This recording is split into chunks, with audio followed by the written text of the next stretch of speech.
അത് അർഹതപ്പെട്ടൊന്ന് കൊടുക്കുക.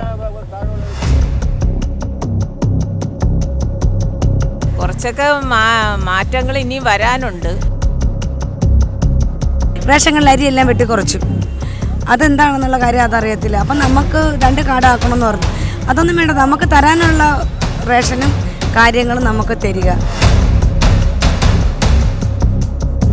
അതിപ്പം ജയിലിലുള്ളവർക്ക് നല്ല ഭക്ഷണവും കുട്ടികൾക്ക് ഇപ്പം മുൻ സർക്കാർ കൊടുത്തതെല്ലാം വെട്ടിക്കുറച്ചിട്ടില്ല. അവിടെ കഞ്ഞിയും പയറും കൊടുത്തിട്ട് ഇവിടെ കുട്ടികൾക്ക് പ്രോട്ടീൻ കൊടുത്തു കഴിഞ്ഞാൽ അത് നല്ലതായിരിക്കും.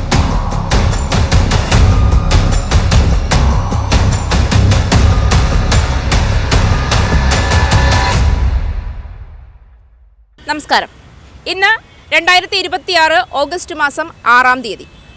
2026 മെയ് 18-ാം തീയതിയാണ് കേരളത്തിൽ 10 വർഷത്തെ ഇടതുഭരണം അവസാനിപ്പിച്ചുകൊണ്ട് ശ്രീ വി.ഡി. സതീശൻ മുഖ്യമന്ത്രിയായി സത്യപ്രതിജ്ഞ ചെയ്തത്. കേരളത്തിൽ UDF അധികാരത്തിൽ വന്നത്.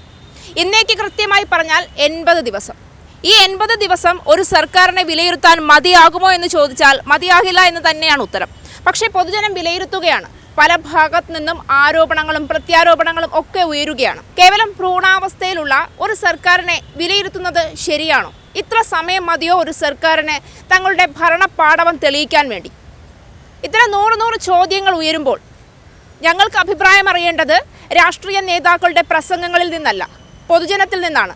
സർക്കാരിനെ അധികാരത്തിൽ കൊണ്ടുവന്ന പൊതുജനങ്ങൾക്ക് എന്താണ് പറയാനുള്ളത് എന്നാണ് ഞങ്ങൾക്കറിയേണ്ടത്. അത്തരമൊരു അന്വേഷണവുമായി ആനന്ദ് TV നഗരഹൃദയത്തിലേക്ക്, കേരളത്തിന്റെ തലസ്ഥാന നഗരത്തിലേക്ക് സഞ്ചരിക്കുകയാണ്.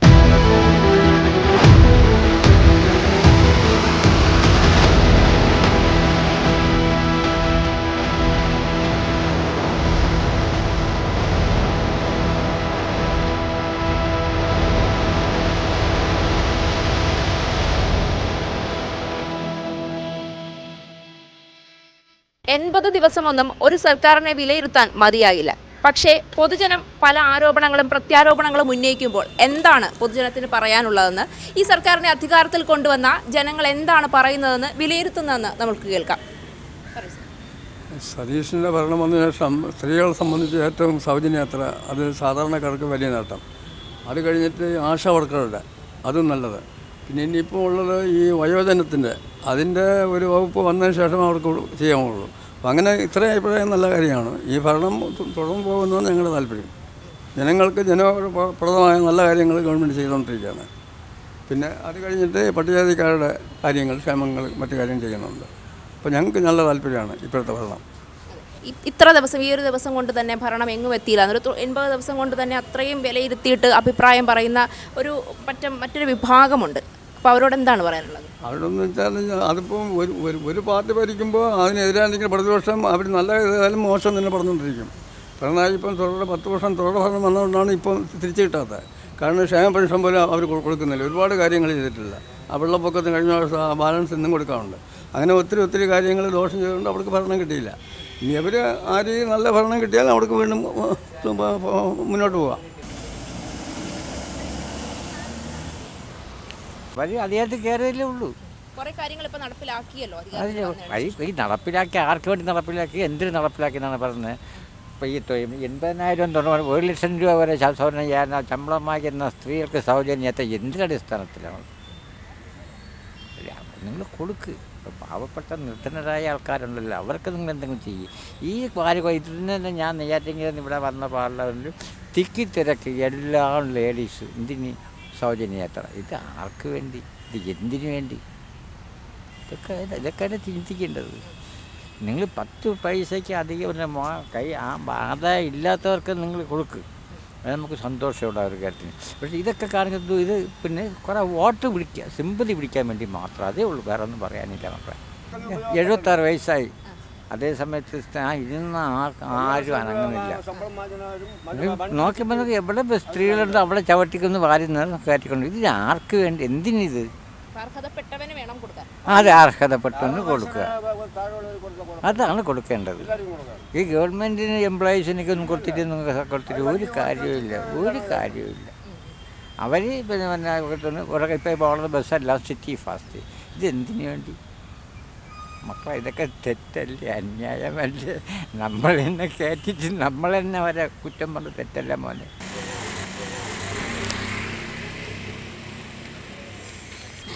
ഇവിടുത്തെ ഈ സർക്കാർ ചെയ്യിക്കാൻ വേണ്ടിയിട്ട് പെൻഷൻ കൊടുക്കാമെന്ന് പറഞ്ഞു. നമ്മളെ കൊണ്ട് പെൻഷൻ എഴുതിയിടിപ്പിച്ചു. എന്നിട്ട് നമുക്ക് അതിന് ഇതുവരെയ്ക്കും 10 രൂപ പോലും നമുക്ക് കിട്ടിയിട്ടില്ല. ചികിത്സാ കാർഡിൻ്റെ ഇത് കൊടുക്കാമെന്ന് പറഞ്ഞു, അത് ഇതുവരെയ്ക്കും നമുക്ക് അനുവദിച്ചിട്ടില്ല. റേഷൻ കാർഡിൽ എന്തോ പെൻഷൻ ഉണ്ടെന്ന് പറഞ്ഞു, അതും വന്നിട്ടില്ല. പാവങ്ങളെ നമുക്ക് ജീവിക്കണമല്ലോ. എനിക്കൊരു 4 ലക്ഷം രൂപയുടെ ഒരു സ്കീം ലോൺ എനിക്ക് കഴിഞ്ഞ പിണറായി ഇരുന്ന സമയത്ത് എനിക്ക് തന്നതാണ്. അപ്പോൾ ഈ സമയത്ത് അത് കെട്ടി പൂർത്തിയാക്കാൻ എന്നെക്കൊണ്ട് കഴിഞ്ഞിട്ടില്ല. കഴിയാനായിട്ട് ഇവരൊരു ചെറിയൊരു സഹായം നമുക്ക് തരണമെന്നുണ്ട്. അവിടെ പോയി പറഞ്ഞു അത് കെട്ടി പൂർത്തിയാക്കാൻ തരാൻ പറ്റത്തുള്ളെന്നും പറഞ്ഞു. അതിനൊന്നും നമുക്ക് സാധിച്ചു തരിക. പിന്നെ അതുപോലെ ഈ റേഷൻ കടകളില്ല, എനിക്കത് പറയാം. നമുക്ക് ജീവിത പ്രശ്നം, റേഷൻ കടയിൽ അരിയെല്ലാം വെട്ടിക്കുറച്ചു. അതെന്താണെന്നുള്ള കാര്യം അതറിയത്തില്ല. അപ്പം നമുക്ക് 2 കാർഡാക്കണമെന്ന് പറഞ്ഞു.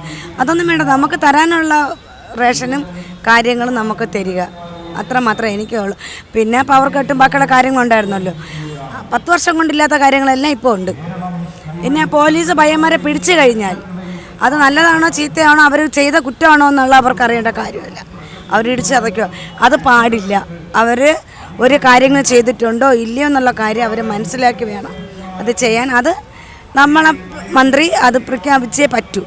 പിന്നെ ഈ പാർക്കുകളിൽ ഇരിക്കുന്ന പയ്യന്മാർ ഇരിക്കുന്ന മഹാപേഴയുള്ള പയ്യന്മാരാണ്. ആ പയ്യന്മാരെ അവരൊന്ന് നിയന്ത്രിക്കുക. ഹിന്ദിക്കാരൻ പയ്യന്മാരെയും അവരെ നിയന്ത്രിക്കുക. ഇപ്പം മലയാളികൾക്ക് പെമ്പിള്ളേർക്കും ആൾക്കാർക്കും ഇറങ്ങി നടക്കാൻ വയ്യാത്ത കണ്ടീഷനിലാണ് ഈ ഹിന്ദിക്കാരെ പയ്യന്മാർ ഇവിടെ നോക്കുന്നത്. അതിൻ്റെ ഒരു നിയന്ത്രണം വേണമെന്ന് എനിക്കൊരു പ്രത്യേകമായിട്ട് പറയാനുണ്ട്. എങ്ങനെയാണ് ഈ ഒരു ശരിക്കും പറഞ്ഞാൽ 3 മാസം പോലും പൂർത്തിയാക്കിയിട്ടില്ല UDF ഭരണം വന്നിട്ട്. അപ്പോൾ LDFനെതിരെ ഒരു വലിയ ജനവിരുദ്ധ വികാരമൊക്കെ ഉണ്ടായിരുന്നു. അപ്പോൾ അതിൻ്റെ ഫലമായിട്ടാണ് ഇപ്പോൾ UDFനെ ഇത്രയും വലിയ വിജയത്തോടു കൂടി അധികാരത്തിൽ UDF വന്നത്. അപ്പോൾ പൊതുജനം മാർക്കിടുകയാണ്. ഈ ഒരു 80 ദിവസമൊന്നും പോരാ, അതറിയാം. പക്ഷേ എങ്കിലും ഒരുപാട് പ്രത്യാരോപണങ്ങളൊക്കെ ഇങ്ങനെ പല സ്ഥലങ്ങളിലും കേൾക്കുമ്പോൾ നമുക്ക് എന്താണ് പറയാനുള്ളത്? ശരിക്കും നിങ്ങളാണ് പറയാനുള്ളത്, വോട്ട് കൊടുത്ത് വിജയിപ്പിച്ചവരാണ് അത് പറയാനുള്ളത്. പിന്നെ യഥാർത്ഥമായിട്ട് ഈ പിണറായിയുടെ ദൂർത്തും മറ്റേ വെട്ടിത്തുറന്ന് മറ്റേ ആവശ്യമില്ലാത്ത കേസുകൾ സംസാരിക്കും. അതാണ് ഈ ഭരണം പോയത്. ഇല്ലെങ്കിൽ അടുത്തും അവർ LDF തന്നെ വന്നനെ. പിന്നെ ട്രാൻസ്പോർട്ടിന് പറഞ്ഞാൽ ഇതിപ്പോൾ സൗജന്യ യാത്ര അതുകൊണ്ട് പറയുകയാണെങ്കിൽ ഇപ്പം ഗസറ്റ് ഉദ്യോഗസ്ഥന്മാരും ഇപ്പം ഇതിലാണ് കയറുന്നത്. ഈ പാവങ്ങൾക്ക് കൊടുത്ത് 60 വയസ്സ് ശേഷം കൊടുത്തെങ്കിൽ ഉപയോഗപ്പെട്ടല്ലേ ഈ യാത്ര. കുറച്ചൊക്കെ മാറ്റങ്ങൾ ഇനി വരാനുണ്ട്. എന്നാലും നമുക്ക് നല്ല ഒരു തൃപ്തിയായ ഒരു ഭരണം അല്ല, ആർക്കും അത് കിട്ടുന്നില്ല. നമ്മൾ ഈ മത്സ്യമാണ് വിൽക്കുന്നതെങ്കിലും നമുക്കത് സമയത്തിനൊന്നും നമുക്കതൊരു ഗുണവും ചെയ്യുന്നില്ല. പിന്നെ അതൊന്നാത്ത കാര്യം. പിന്നെ എന്ന് പറഞ്ഞാൽ മത്സ്യത്തൊഴിലാളികളുടെ കാര്യം പറയുകയാണെങ്കിൽ ഞങ്ങൾ എപ്പോഴും ഒരു പിന്നോക്കത്തിൽ തന്നെയാണ് ഇപ്പോഴും. നമ്മളെ ആരും അങ്ങനെ വലുതായിട്ട് വിലമതിക്കുന്നതായിട്ടൊന്നും നമുക്ക് കാണുന്നില്ല. അപ്പോൾ ഈ കടൽക്ഷോഭവും മറ്റു കാര്യങ്ങളും വന്നപ്പോഴും നമുക്ക് വേണ്ടത്ര പരിഗണന കിട്ടിയിട്ടില്ല. നമ്മൾ തന്നെ ഒരു ബസ്സിൽ കയറിയാൽ പോലും നമ്മുടെ മീനും പാത്രമൊക്കെ കാണുമ്പോൾ അവർക്കൊരു ഈ ഇരിക്കുന്നവർക്കൊക്കെ തന്നെ എന്തോ ഒരു പോലെയാണ്. പക്ഷേ നമ്മുടെ തൊഴിലിൻ്റെ ഭാഗമാണ് അത്. പക്ഷെ നമ്മൾ പുറത്തോട്ടൊക്കെ ഇറങ്ങുമ്പോൾ അവരെക്കാളും നല്ല രീതിക്കാണ് നമ്മൾ പുറത്തിറങ്ങുന്നത്. നമ്മൾ ജോലി കഴിഞ്ഞ ഉടനെ നമ്മൾ ക്ലീനിങ് ചെയ്താണ് എല്ലാം എവിടെ പോയാലും പുറത്തിറങ്ങുന്നത്. പിന്നെ നമുക്ക് വേറെ നമ്മുടെ പൂർവികരിൽ നിന്ന് കിട്ടിയ ഒരു തൊഴിലാണ്. അതുമായിട്ട് നമ്മളിങ്ങനെ മുമ്പോട്ട് പോകുന്നു. വേറെ ആരെയും ആരുടെടുത്തും മോഷ്ടിക്കാനോ വേറെ ഒരു കാര്യത്തിനും പോകുന്നില്ല. നമ്മൾ അധ്വാനിച്ച് തന്നെയാണ് ജീവിക്കുന്നത്. ഇപ്പോൾ ഈ മഴയൊക്കെ ആയപ്പോഴത്തേക്കേ വീട്ടിലൊക്കെ വെള്ളം കയറുമോ അങ്ങനെ എന്തെങ്കിലും പ്രശ്നങ്ങൾ? ഞങ്ങൾ കടലിൻ്റെ തീരത്താണ് ഞങ്ങളുടെ വീട്. കടൽക്ഷോഭത്തിൻ്റെ ഭീഷണിയിലാണ്. എന്നാലും നമ്മൾ കാശ് കൊടുത്ത് തന്നെ പിന്നെ ചാക്കുകളിൽ മണൽ നിറപ്പിച്ച് നമ്മളെ വീടിനെ സുരക്ഷിതമാക്കുകയാണ് ചെയ്തത്. പിന്നെ അവിടുത്തെ കൗൺസിലർ വന്ന് നോക്കുകയൊക്കെ ചെയ്തു, കുറച്ച് ചാക്ക് തന്ന് ഞങ്ങളെ സഹായിച്ചു. പക്ഷേ നമ്മുടെ സ്വന്തം കാശ് കൊണ്ടാണ് മണൽ നിറച്ച് പിന്നെ വണ്ടി വിളിച്ച് മണൽ നിറച്ച് നമ്മുടെ ഭവനങ്ങൾ സുരക്ഷിതമാക്കിക്കൊണ്ടിരിക്കുന്നു. ഇതിന് മുൻപ് അതായത് 10 വർഷം LDF ഭരിച്ചല്ലോ, അപ്പോൾ എന്തെങ്കിലും ആനുകൂല്യം ഇതിന് മാറ്റമുണ്ടോ? ആനുകൂല്യങ്ങൾ എന്തെങ്കിലും കിട്ടിയിട്ടുണ്ടായിരുന്നോ? ആനുകൂല്യം എന്ന് പറയുമ്പം പിന്നെ മത്സ്യത്തൊഴിലാളി വീട് പോയവർക്കൊക്കെ ഫ്ലാറ്റുകൾ കൊടുത്ത് സഹായിച്ചിട്ടുണ്ട്. പിന്നെ നമ്മുടെ പേരൊക്കെ എല്ലാം എഴുതിക്കൊണ്ട് പോയി ഒരുപാട് കുറച്ചൊക്കെ മാറ്റമുണ്ട്. തീരെ മാറ്റം ഇല്ലെന്ന് പറയാൻ പറ്റൂല. ഇപ്പം മത്സ്യത്തൊഴിലാളികൾക്ക് ഫ്ലാറ്റ് കൊടുത്ത് അവരിപ്പോൾ സുരക്ഷിതരാണ് എന്ന് വേണമെങ്കിൽ പറയാം. അപ്പോൾ ഇപ്പോൾ സർക്കാർ വന്നിട്ട് പുതിയ സർക്കാർ വന്നിട്ട് എന്തെങ്കിലും കാര്യങ്ങൾ ചെയ്യുന്നുണ്ടോ, അതോ പ്രതീക്ഷയുണ്ടോ ഇനി? നമുക്ക് ഒരു 1000 രൂപ നമുക്ക് തന്നുകൊണ്ടിരുന്നപ്പോൾ നമുക്ക് പഴയ സർക്കാർ നമുക്ക് ഒരു 1000 രൂപ തന്ന അത് നല്ലൊരു പദ്ധതിയായിരുന്നു. 35 വയസ്സ് മുതൽ 60 വയസ്സ് വരെയുള്ള സ്ത്രീകൾക്ക്.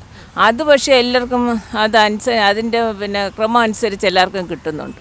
ഈ പ്രിയദർശിനി ബസ് അത് വന്നത് വളരെ ഇതാണ്. മറ്റേ ഈ 1000 രൂപയെന്ന് പറഞ്ഞാൽ അത് അർഹതപ്പെട്ടവരെ കണ്ടുപിടിച്ച് എല്ലാ സ്ത്രീകൾക്കും എന്ന് വെച്ചാൽ 35 തൊട്ട് 60 വരെ ആകുമ്പോൾ അത് എല്ലാവർക്കും കിട്ടുന്നുണ്ട്.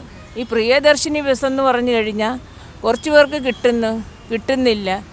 അങ്ങനെ നമ്മുടെ സമയത്തിനൊന്നും നമുക്ക് കിട്ടും. നമ്മൾ ഇപ്പം ഒരു 2-3 മാസമായി ഈ ബസ് ഇറങ്ങിയിട്ട്. കിട്ടിയെന്ന് പറഞ്ഞാൽ വിരലിൽ എണ്ണാവുന്ന ദിവസങ്ങളാണ് ഞങ്ങൾക്ക് കിട്ടിയിട്ടുള്ളത്. ഒരു 3 ദിവസം എനിക്ക് കിട്ടി. 3 ദിവസം ഫ്രീ ബസ് കിട്ടി. നമുക്ക് വലിയ ഉപകാരമൊന്നുമില്ല അത് വന്നിട്ട്.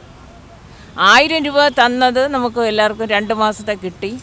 അതൊരു ആശ്വാസമായിരുന്നു. അതൊരു ചെറിയ കാര്യങ്ങൾക്ക് നമുക്ക് ഉപകാരപ്പെട്ടു. എങ്ങനെയാണ് സർക്കാരിനെ വിലയിരുത്തുന്നത്? വലിയ വിലയിരുത്തലൊന്നുമില്ല. പക്ഷേ 10 കൊല്ലം കൊണ്ടുണ്ടായതൊന്നും ഇത്ര ദിവസത്തിനകത്തൊന്നും വന്നില്ലെന്നാണ് പറയാൻ സത്യം പറഞ്ഞത്. പിന്നെന്താ പറയാൻ, പോരാ. അല്ല, പൂക്കി മുഖ്യമന്ത്രി എന്നാണ് പറയുന്നത്. മറ്റേ പിണറായി വിജയൻ ജനങ്ങൾക്കിടയിലേക്ക് ഇറങ്ങുന്നില്ല, ആർക്കും സംസാരിക്കാൻ പറ്റില്ല, ഭയങ്കര ധാർഷ്ട്യമായിരുന്നു എന്നിടത്ത് പറഞ്ഞെടുത്ത് നമ്മൾ പുതിയ തലമുറയാണ് ഇതൊരു പൂക്കി മുഖ്യമന്ത്രിയാണ്, നമുക്ക് എന്ത് പറയാമെന്നൊക്കെ പറഞ്ഞത്. അപ്പോൾ എന്താണ് അതിനെ വിലയിരുത്തുന്നത്? എങ്ങനെയാണ്? എല്ലാവർക്കും ചിരിക്കണ മുഖ്യമന്ത്രിയെ മാത്രം മതിയല്ലോ. 10 കൊല്ലം കൊണ്ട് ചിരിക്കാത്ത മുഖ്യമന്ത്രിയെ കിട്ടിയപ്പം ആരും ഒന്നും അറിഞ്ഞില്ല. ഇപ്പം എല്ലാവരും എല്ലാം അറിഞ്ഞുകൊണ്ടിരിക്കുകയല്ലേ, വഴിയെ ഓരോന്നോരോന്നായിട്ട് അറിഞ്ഞോളും. ഇപ്പോൾ നടപ്പിലാക്കിയ പദ്ധതികളെ പറ്റിയൊക്കെ എന്താണ് പ്രിയദർശിനി അടക്കമുള്ള PMC അടക്കമുള്ള പറയാനുള്ളതെന്ന് വെച്ചാൽ പാവപ്പെട്ടവർക്ക് പോയി. കാരണം പ്രൈവറ്റ് ബസ്സിലുള്ള ഒരുപാട് പാവങ്ങളുണ്ട്. സത്യം പറഞ്ഞാൽ അവർക്കല്ലേ എല്ലാം പോയത്. അതുകൊണ്ട് അതിനോടൊന്നും എനിക്ക് വലിയ താല്പര്യം കാര്യങ്ങളൊന്നുമില്ല. സർക്കാരിനെ വിലയിരുത്തുന്നത്ര പോരാ. എന്താണ് പ്രിയദർശിനി ഇറക്കിയത്? അത് വാർത്തകമായിട്ടുള്ളവർക്കാണെങ്കിൽ കുഴപ്പമില്ല. ഇപ്പോൾ അപ്പം വയസ്സായുള്ള ആളില്ലേ, അവർക്കൊക്കെ ഒരു പെൻഷൻ കൊണ്ടോ അവർക്കൊരു ഹോസ്പിറ്റലിലൊക്കെ പോകണം, അവർക്കൊരു ഉപകാരമായിരുന്നു. അല്ലാതെ എല്ലാവർക്കായിട്ടുള്ള സ്ത്രീകൾക്ക് മാത്രമായിട്ടുള്ളതിൽ വലിയ യോജിപ്പില്ല. പിന്നെ വേറെന്താണ് സർക്കാരിനെ പറ്റി? ഈ സർക്കാരിന് പൊതുവെ ഭരണം വലിയ തൃപ്തികരമല്ല. ഇപ്പോഴത്തെ പല റോഡും പഴയ ഒരു അവസ്ഥയിൽ തന്നെയാണ് കിടക്കണം. പുതിയ ഭരണം വന്നിട്ടും ഒരു മാറ്റവും ഇന്ന് വരെ ഉണ്ടായിട്ടില്ല. പിന്നെ പ്രിയദർശിനിയുടെ കാര്യം വന്നാലും കൊച്ചു കുട്ടികൾക്കായാലും പൈസ തന്നെ കൊടുത്തുകൊണ്ട് തന്നെ യാത്ര ചെയ്യാനുള്ള ഇതാണ് വന്നത്. പിന്നെ പാവപ്പെട്ടവർക്കുള്ള പഠനത്തിൻ്റെ കാര്യവും ഇന്നുവരെ ഒന്നും നടന്നിട്ടില്ല. എനിക്കും കുഞ്ഞുങ്ങളുണ്ട്. സ്കൂളിലായിരുന്നാലും 9ാം ക്ലാസ് 10ാം ക്ലാസ് ആകുമ്പോൾ ആഹാരം ഇല്ല കുട്ടികൾക്ക്. അപ്പോൾ അവർ ചില കുട്ടികൾ പാവപ്പെട്ട കുട്ടികളായിരിക്കും, അവർ ചിലപ്പോൾ ആഹാരം കഴിക്കാതിരിക്കും ഇരിക്കുന്നത്. ഇപ്പം എൻ്റെ മോന് വീട്ടിൽ നിന്ന് കൊടുത്തുവിടും, ചിലപ്പം കൊടുത്തുവിടാത്ത സാഹചര്യം ഉണ്ടാവും. അതുപോലെ തന്നെ ഇപ്പോൾ ഇവിടെ കരിമത്തുനിന്ന് തിരുവല്ലം വരെ പോകണമെങ്കിൽ 15 രൂപ കൊടുക്കണം ഒരു കുട്ടിക്ക്. ചിലപ്പോൾ 2 ദിവസം ചിലപ്പോൾ സ്കൂളിൽ പോകാനും പറ്റത്തില്ല. നമ്മളിൽ അധികം പൈസ കാണത്തില്ല. അപ്പോൾ ഇതിനൊക്കെ വേണ്ടി ഈ സ്ത്രീകൾക്കായിരുന്നു കുഞ്ഞുങ്ങൾക്കും കൂടെ ഇത്തിരി അങ്ങനെ വന്ന സ്കൂൾ കുട്ടികൾക്ക് അങ്ങനെ ഫ്രീ ആയിട്ടില്ലെങ്കിലും കുറച്ച് പാതി പൈസ അങ്ങനെയൊക്കെ വന്നിരുന്നെങ്കിൽ അത് ഒരു ഉപകാരമായേനെ. അതുകൊണ്ട് സ്കൂളിൽ എല്ലാവർക്കും ഫ്രീ ആയിട്ട് ഫുഡ് അതൊക്കെ ഇപ്പോൾ കുറച്ച് നിർത്തലാന്ന് വെച്ചാൽ 9, 10 ആ ക്ലാസ്സുകാർക്ക് ഫുഡില്ല. നേരത്തെ ഉണ്ടായിരുന്നു, അതറിയത്തില്ല. പക്ഷെ ഞാൻ പഠിക്കുമ്പോഴൊക്കെ ഉണ്ടായിരുന്നു. പക്ഷെ ഇപ്പം എൻ്റെ കുഞ്ഞുങ്ങൾ ഇവിടെ സ്കൂളിൽ പഠിക്കുമ്പോൾ അവർ ഫുഡില്ല എന്നൊക്കെയാണ് പറയണത്. പക്ഷേ എന്ന് വെച്ചാൽ 9, 10, +1, +2 ആ കുട്ടികൾക്കൊക്കെ വീട്ടിൽ നിന്ന് കൊണ്ടുവരണം. അങ്ങനത്തെ ഒരു സാഹചര്യമാണ് ഇപ്പോൾ. ശരിക്കും പറയാൻ പ്രിയദർശിനി കൊണ്ടുവന്ന നമ്മുടെ UDF സർക്കാരിൻ്റെ ഏറ്റവും വലിയ വാഗ്ദാനങ്ങളിൽ ഒന്നായിരുന്നു അതവർ നടപ്പിലാക്കുകയും ചെയ്തു. പക്ഷേ സ്ത്രീകളാണ് ഏറ്റവും കൂടുതൽ അതിനെ വിമർശിക്കുന്നത്. എന്തുകൊണ്ടാണ്? അതിന് യോഗ്യരായിട്ടുള്ളവർക്ക് അത് കൊടുക്കണമായിരുന്നു. പിന്നെ ഇപ്പം ഫുഡിൻ്റെ കാര്യം പറഞ്ഞില്ലേ, അതിപ്പം ജയിലിലുള്ളവർക്ക് നല്ല ഭക്ഷണവും കുട്ടികൾക്കിപ്പം മുൻ സർക്കാർ കൊടുത്തതെല്ലാം വെട്ടി കുറച്ചിട്ടിരിക്കുന്നത്. അപ്പം ജയിലിൽ കിടക്കണവർക്ക് കൊടുക്കണതിൻ്റെ പാതി പൈസ വേണ്ട പിള്ളേർക്ക് കൊടുക്കാൻ. അപ്പം അത് മറ്റേ തമിഴ്നാട് മുഖ്യമന്ത്രി CM ചെയ്ത പോലെ അവിടെ കഞ്ഞിയും പയറും കൊടുത്തിട്ട് ഇവിടെ കുട്ടികൾക്ക് പ്രോട്ടീൻ കൊടുത്തു കഴിഞ്ഞാൽ അത് നല്ലതായിരിക്കും. ഇപ്പം ഉള്ളതും കൂടെ കൂടുതൽ പ്രതികൾ അവിടുന്ന് ഇവിടെ എല്ലാം കുറ്റം ചെയ്തിട്ട് അവർക്ക് നല്ല ഫുഡ്. അപ്പോൾ അവർ ഇവിടെ കിടക്കണമെങ്കിൽ അവിടെ പോയി കിടന്ന ഫുഡ് കിട്ടുമല്ലോ. അങ്ങനെ ആയിരിക്കും ഇപ്പം ഓരോരുത്തർ അമ്മ കുഞ്ഞുങ്ങളെ കൊല്ലുന്ന അവരവിടെ കൊണ്ടുപോയിട്ട് വലിയ പ്രൊട്ടക്ഷൻ കൊടുത്താണ് കൊണ്ടുവന്നത്. അതൊക്കെ അതിൻ്റെ ആവശ്യം എന്താണ്? അതുകൊണ്ട് അവർക്ക് കഞ്ഞിയും പയറായാലും അപ്പം തെറ്റ് ചെയ്യണ്ട. ഇപ്പം ഈ നല്ല ഫുഡൊക്കെ ഇവിടെ ഉള്ളവർക്ക് കൊടുത്തിട്ട് തെറ്റ് ചെയ്യണവർക്ക് അങ്ങനത്തെ ഫുഡ് കൊടുത്താലും കുഴപ്പമില്ല. കഞ്ഞിയും പയറും ഒക്കെ ആക്കണം. തമിഴ്നാട്ടിൽ വിജയ് ചെയ്ത പോലെ ചെയ്യണം. അങ്ങനെ ചെയ്യണം. അതുകൊണ്ടാണ് അങ്ങനെ പറയണേ. പിന്നെ മറ്റേ സ്ത്രീകൾക്ക് കൊടുക്കുന്ന 1000 രൂപ മുൻ സർക്കാർ അതും ഇപ്പം നിർത്തലാക്കിയിരിക്കുകയല്ലേ. അപ്പോൾ ഇതൊക്കെ ഓരോ കാര്യമില്ലാതല്ലേ നിർത്തലാക്കിക്കൊണ്ടിരിക്കുന്നത്. അപ്പോൾ അത് മുൻ സർക്കാർ കൊണ്ടുവന്നതുകൊണ്ടാണോ ഇവരിങ്ങനെ നിർത്തലാക്കണമെന്ന് അറിഞ്ഞുകൂടല്ലോ. അപ്പോൾ പാവങ്ങൾക്ക് കിട്ടണത് മുടക്കരുത്. അതെല്ലാവരും ഇപ്പോൾ കുട്ടികളുടെ കാര്യമാണെങ്കിലും സ്കൂൾ പോകുന്നവരുടെ കാര്യമാണെങ്കിലും എല്ലാവരുടെ കാര്യമാണെങ്കിലും പാവങ്ങളെ കളഞ്ഞിട്ട് ഉള്ളവർക്ക് കൊടുക്കാതിരിക്കുക, പരമാവധി ഇല്ലാത്തവർക്ക് കൊടുക്കുക. അതൊക്കെ ചെയ്യും. അത് തന്നെയാണ്. പ്രളയം ഇപ്പം ഫ്ലഡ് വന്നിട്ടും കണ്ടില്ല, ഇതുവരെ ആർക്കും ഒന്നും കിട്ടിയിട്ടില്ല. മുമ്പൊക്കെ കാണുന്നുണ്ടത്. ഫുഡ് പോലും നേരെ ക്യാമ്പുകളിൽ കിട്ടുന്നില്ല എന്നുള്ളത്. വെളിച്ചമില്ല, മാറാൻ ഡ്രസ്സില്ല. അപ്പം ഇതൊക്കെ വെച്ച് നോക്കുകയാണെങ്കിൽ 10 കൊല്ലം ആരും ഒന്നും അറിഞ്ഞില്ല സത്യമായിട്ട്. ഇന്ദിര കട്ട് വന്ന് പവർ കട്ട്, ഇന്ദിര കട്ട് പറയാതെയൊക്കെയാണ് നിർത്തിക്കൊണ്ടിരിക്കുന്നത്. കൊച്ചു കുഞ്ഞുങ്ങളൊക്കെ ഉള്ള വീടുകളാണ്. നമ്മളെ വീട്ടിലും പിള്ളേരുണ്ട്. അപ്പോൾ അവർക്കൊക്കെ രാത്രിയാകുമ്പോൾ ഭയങ്കര ബുദ്ധിമുട്ടാണ്. ഇതൊക്കെ ഭയങ്കര ഇതാണ്. ഭരിക്കുക, നല്ല പോലെ ഭരിച്ചാൽ ഭരണം സൂപ്പറായിരിക്കും. അല്ലാതെ ചിരിക്കണ മുഖ്യമന്ത്രിയെ വേണമെന്ന് പറഞ്ഞുകൊണ്ടിരുന്ന എല്ലാവരും ചിരിച്ചുകൊണ്ടിരിക്കുകയേ ഉള്ളൂ. ചിരിക്കുന്ന മുഖ്യമന്ത്രിയല്ല, ഭരിക്കുന്ന മുഖ്യമന്ത്രിയാണ് വേണ്ടത് അല്ലേ? ഓക്കെ.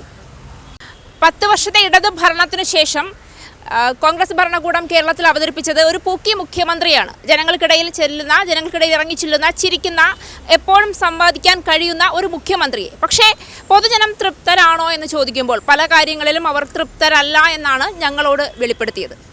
പ്രിയദർശിനി പദ്ധതി പോലും സ്ത്രീകൾ ഉൾപ്പെടെ അത് പാവപ്പെട്ടവർക്ക് അർഹിക്കുന്നവരുടെ കൈകളിലേക്ക് എത്തണമെന്ന് പറയുമ്പോൾ സർക്കാരിൻ്റെ ഭരണം ശരിയായ രീതിയിലാണോ നടക്കുന്നത് എന്ന കാര്യത്തിൽ പൊതുജനത്തിന് സംശയമുണ്ടാവുകയാണ്.